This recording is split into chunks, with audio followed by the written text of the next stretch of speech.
enregistrer la voix, vos commentaires, vos explications pour que ça devienne vraiment une capsule.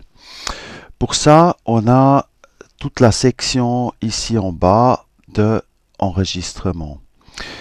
Évidemment, c'est le bouton rouge qui déclenche l'enregistrement. Si j'appuie dessus, on voit que le compteur ici, il commence à tourner.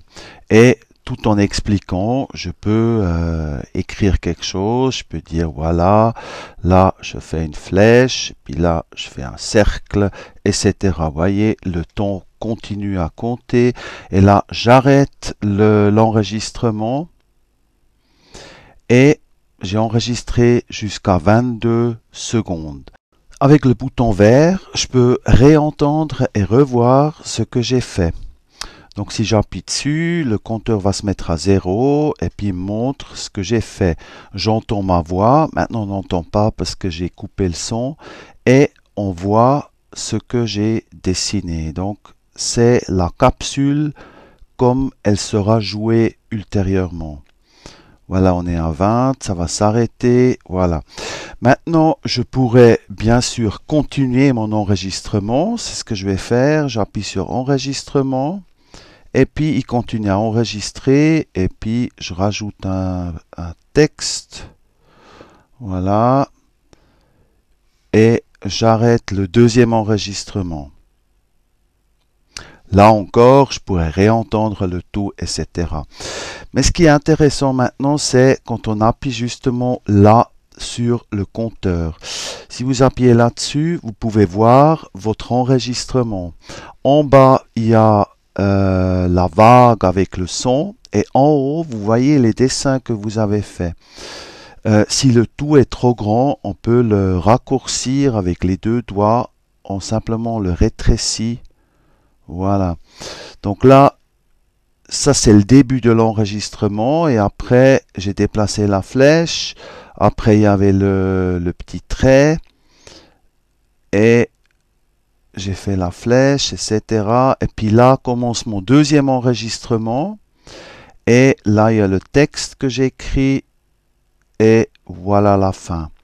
Maintenant, s'il y a un enregistrement que vous ne voulez pas, vous pouvez, sans autre, vous pouvez appuyer un peu plus longtemps sur la vague et puis ça vous fait un nouveau menu pour faire plusieurs choses.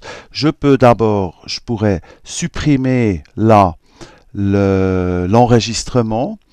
Je pourrais partager l'enregistrement, ça veut dire couper en deux bouts, là où il y a le trait rouge.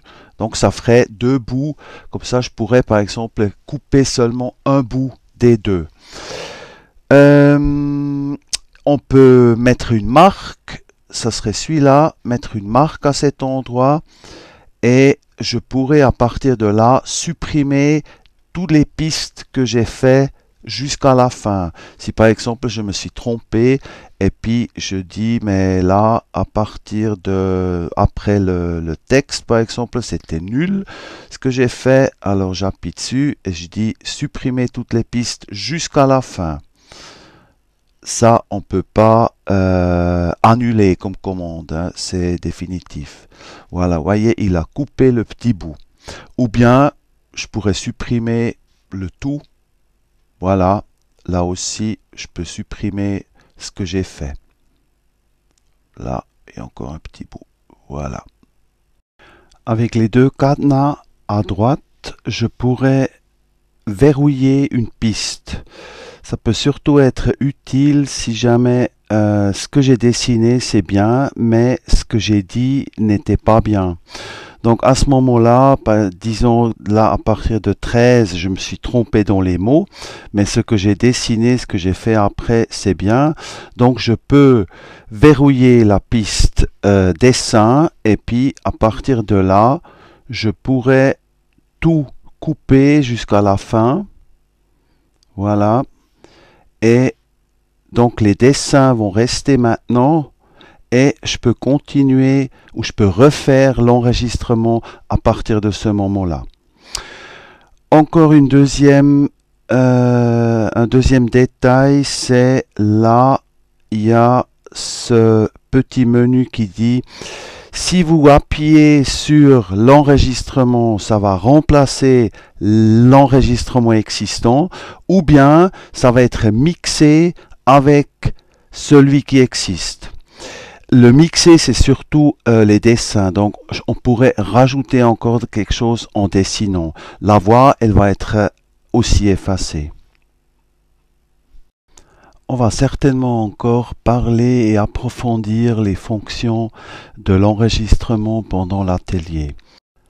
Merci pour votre attention. Exercez-vous bien, amusez-vous bien.